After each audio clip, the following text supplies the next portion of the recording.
Hello मेरे प्यारे भाइयों, तो कैसे हो? आशा करता हूँ सभी अच्छे से होंगे। मन लगाकर पढ़ाई कर रहे हो मेरे भाइयों। तो मेरे भाइयों, आज मैं लेके आ चुका हूँ चैप्टर 3 एक्सरसाइज 3.1 क्लास 10th में दो चर वाले रेखीय समीकरण का क्वेश्चन नंबर थर्ड का फिफ्थ क्वेश्चन। ये लास्ट क्वेश्चन है, उसके बाद फोर्थ क्वेश्चन स्टार्ट हो जाएगा। क्वेश्चन नंबर थर्ड का फिफ्थ क्वेश्चन। तो मेरे भाइयों, इससे पहले क्वेश्चन हम पूरे पढ़ चुके हैं। और मेरे भाइयों, इंट्रोडक्शन चैप्टर 3 का भी मैंने पढ़ा दिया है। उसके बाद ही इन क्वेश्चनों को ये मैं पढ़ा रहा हूँ, और सभी क्वेश्चनों को तभी देखना। और इस चैप्टर 3 की इंट्रोडक्शन की लिंक मैं इस क्वेश्चन की डिस्क्रिप्शन में इस वीडियो के डिस्क्रिप्शन में डलवा दूंगा। वहां से पहले आप इंट्रोडक्शन देखना, उसके बाद चैप्टर 3 को मतलब चैप्टर 3.1 एक्सरसाइज को स्टार्ट करना मेरे भाइयों। तो मेरे भाइयों, और भी आपको बताना चाहूंगा, हम 3 चैप्टर कंप्लीट कर चुका हूं मैं। क्या मेरे भाइयों, फर्स्ट चैप्टर भाषा क्या, सेकंड चैप्टर बहुपद और एक चैप्टर त्रिकोणमिति को हम अच्छे तरीके से कंप्लीट कर लिया है। तो उनको भी आप देखिए वेबसाइट पर जाकर कैसे देखना है मेरे भाइयों। देखना ऐसे है कि मेरे भाइयों, मैथ्स सर्च करना YouTube पर मैथ्स और 100 स्पेस नहीं देना है बगल में, और ऐसा लोगो मिल जाएगा आपको 100/100 कि मेरे भाइयों अभी शुरुआत की तो फर्स्ट में नहीं आएगा, तो स्क्रॉल करने के बाद ऐसे स्क्रॉल करना है मोबाइल पे, और 2-4 चैनलों के बाद हमारा चैनल ये दिख जाएगा ब्लैक में, मतलब ब्लैक सा बना होगा इसका लोगो। ठीक है मेरे भाइयों।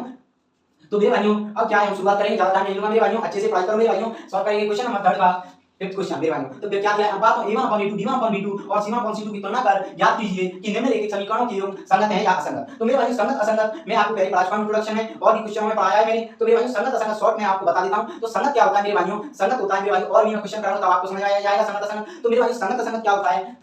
तो मेरे भाई, संगत होता है जिसका कोई हल नहीं होता, जिसका कोई हल नहीं होता। असंगत होता है जिसका हल होता है मेरे भाइयों। इसकी कंडीशन क्या होती है, a1/a2 = b1/b2 = c1/c2 संगत की कंडीशन होगी मेरे भाई। और संगत की कंडीशन क्या होगी मेरे भाई, देखो a1/a2 = b1/b2 = c1/c2 और c1/c2। और दूसरी कंडीशन होती है संगत की एक और, a1/a2 = b1/b2 = c1/c2। और असंगत की कंडीशन क्या होगी मेरे भाई, असंगत की कंडीशन होगी मेरे भाई a1/a2 = b1/b2 ≠ c1/c2। ठीक है मेरे भाई, ये आपको समझ में आ गया होगा मेरे भाई। ये मैंने अच्छे तरीके से इंट्रोडक्शन में समझाया, उसको आप जाके देख लेना, डिस्क्रिप्शन में लिंक दे दूंगा। ठीक है मेरे भाई। तो आइए सॉल्व करें हम क्वेश्चन को, जिससे और आपको संगत असंगत समझ में आ जाएगा कि होता क्या है, कैसे निकालना है। तो मेरे भाई लिखेंगे, दिया है, क्या दिया है मेरे भाई क्वेश्चन में, 4/3x + 2y = 8, 2x + 3y = 10। ठीक है मेरे भाई, ये दिया है। तो मेरे भाई आप क्या करेंगे, आप जानते हो रेखीय समीकरण की कंडीशन होती है a1x + b1y + c1 = 0, a2x + b2y + c2 = 0। ये कंडीशन होती है मेरे भाइयों, ये कंडीशन होती है दो रेखीय समीकरण योगों की, पहला दूसरा। इससे इसकी मतलब इक्वल टू में 0 आना चाहिए हमारे। ठीक है मेरे भाइयों। तो मेरे भाइयों, अब क्या है,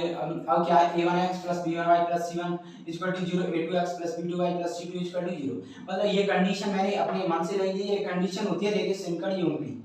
आप किताब में देख लेना, ये कंडीशन ऐसे आना चाहिए रेखीय समीकरण योगों। ठीक है, तो ऐसे आने के लिए हम इसे ऐसे बनाएंगे। तो कैसे बनाएंगे मेरे भाई, इक्वल टू 0। तो 4/3x + 2y माइनस हो जाएगी, इधर 8 को लाएंगे तो माइनस का इक्वल टू 0, ऐसे बन गया। अब दूसरे को 2x + 3y - 12 = 0। ठीक है मेरे भाई, ये समीकरण हमने बना लिया। अब मेरे भाई क्या करेंगे, ये बटे में दिया है तो इसको मेरे भाइयों ऐसा बनाएंगे, क्योंकि मेरे भाइयों अब तुलना तो हम इससे भी कर सकते हैं, a1 इसको a1 b1 इसको मान ले सकते हैं, इसको ले सकते हैं, लेकिन इससे आसान नहीं पड़ेगा। तो हमें इसको सॉल्व करके ऐसा बना लेंगे समीकरण, तब हम इसे सॉल्व करेंगे, तब हम तुलना करेंगे। तो मेरे भाई तुलना करेंगे, ये 1 मान लेता हूं, इसके नीचे 1। तो मेरे भाई इसका एलसीएम क्या आएगा, 3, क्योंकि 3 दिया है तो 3 आएगा। तो मेरे भाई ये तो 1 तो 4x आएगा मेरे भाई, ये क्या आएगा, 3 दूनी 6y। और मेरे भाइयों ये क्या आएगा मेरे भाइयों, 3 24 - 24 = 0 मेरे भाइयों। और ये क्या आएगा, 2x + 3y - 12 = 0। तो मेरे भाइयों अब यहाँ से क्या आएगा, 4x + 6y -24, और मेरे भाइयों ये आ जाएगा 0, ये भाग में तो इधर गुणा में चला जाएगा मेरे भाइयों।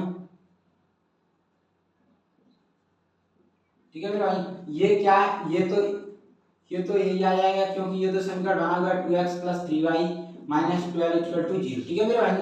अब क्या करेंगे मेरे भाई, 4x + 6y - 24 = 0। इसको समीकरण 1 नाम दे देंगे, 3 का गुणा 0 का है तो 0 आएगा। 2x + 3y - 12 = 0, ये समीकरण 2। ठीक है मेरे भाई, ये समीकरण हमने सरल कर दिए। अब इससे तुलना करने में आसानी हो जाएगी हमें। तो क्या करेंगे, अब लिखा है तो लिखेंगे अनुपातों अनुपातों अनुपातों a1/a2, b1/b2 और c1/c2 की तुलना तुलना रेखिक समीकरण युग्म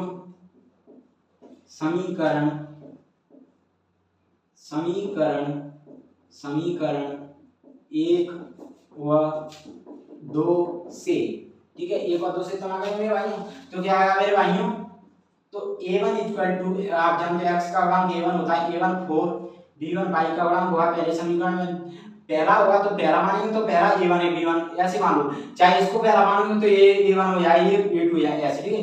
a1 b1 y का गुणांक 6 और c1 क्या हो जाएगा मेरे भाइयों -24, ठीक है। a2 मेरे भाइयों क्या हो जाएगा, समीकरण 2 में x का गुणांक 2, b2 क्या हो जाएगा मेरे भाइयों, b2 क्या हो जाएगा मेरे भाइयों x y का गुणांक 3 और c2 क्या हो जाएगा मेरे भाइयों, c2 क्या हो जाएगा y का गुणांक वो 12, ठीक है। अब ये तुलना करें तो a1 upon a2 equal to 4 upon 2, ठीक है। b1 upon b2 equal to 6 upon 3, ठीक है।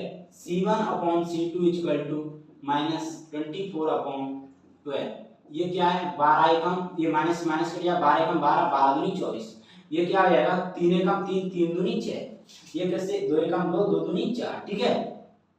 अब क्या हो जाएगा मेरे भाइयों, अब क्या अब लिखेंगे तो क्या लिखेंगे a1 upon a2 equal to 2 upon 1 आया हमारा, b1 अपॉन b2 क्या आया मेरे भाइयों 2 अपॉन 1, ठीक है।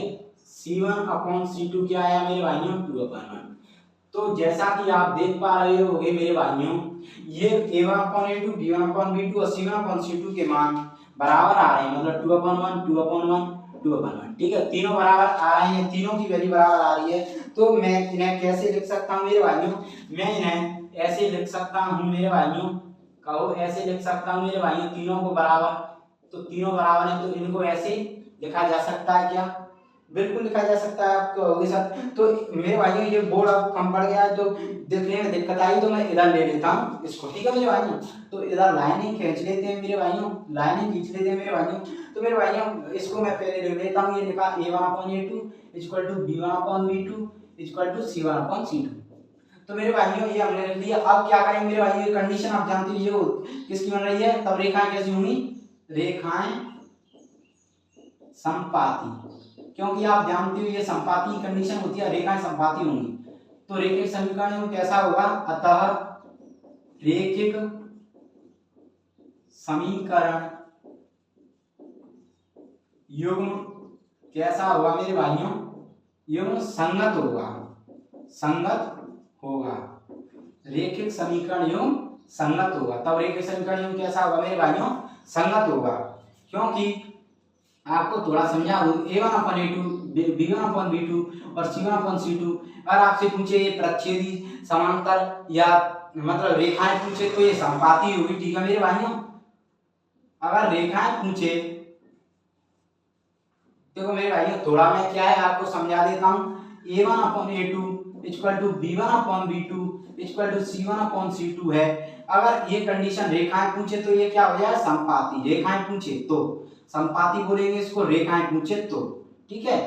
और क्या है, हल पूछे तो हल कैसे होंगे इसके, हल पूछे आपसे तो अनेक हल मतलब अनंत हल, ठीक है। और संगत असंगत पूछे तो कैसे होंगे, ये संगत, ठीक है, संगत, ठीक है, ये कैसे होंगे, संगत, ठीक है। आपको समझ आ गया होगा। आप जानते हो कि जो संपाती होगा मतलब जो संपाती हो गया वो संगत होना ही है, और अगर ये प्रच्छेद बिंदु करता तो भी संगत होता। ये दो होती हैं कंडीशन। उसके अलावा असंगत क्या होता है, असंगत समांतर वाला होता है, a1 upon a2 equal to b1 upon a2 a not equal to c1 upon c2। तो दोस्तों ये हमने अच्छे से इसकी तुलना करके जान लिया कि संगत है असंगत, ये संगत है हमारा समीकरण। तो मेरे भाइयों अब ये क्वेश्चन नंबर 3 कंप्लीट हो चुका है मेरे भाइयों। अब आगे की वीडियो हम क्वेश्चन नंबर 4 से स्टार्ट करेंगे, एक्सरसाइज 3.1 का।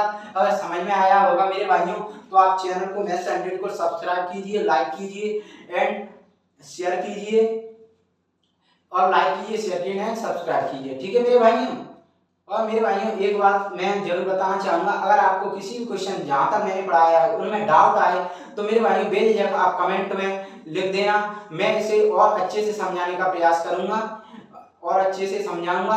और वैसे भी अगर 10th मैथ में कोई भी दिक्कत आए, पूरी मैंने पढ़ाई नहीं है, जिसमें भी दिक्कत आए उसका भी क्वेश्चन आप डिस्क्रिप्शन में आप मतलब डाल देना कमेंट में, मैं आपको उसका भी उत्तर देने का प्रयास करूंगा, ठीक है मेरे भाइयों। Thank you.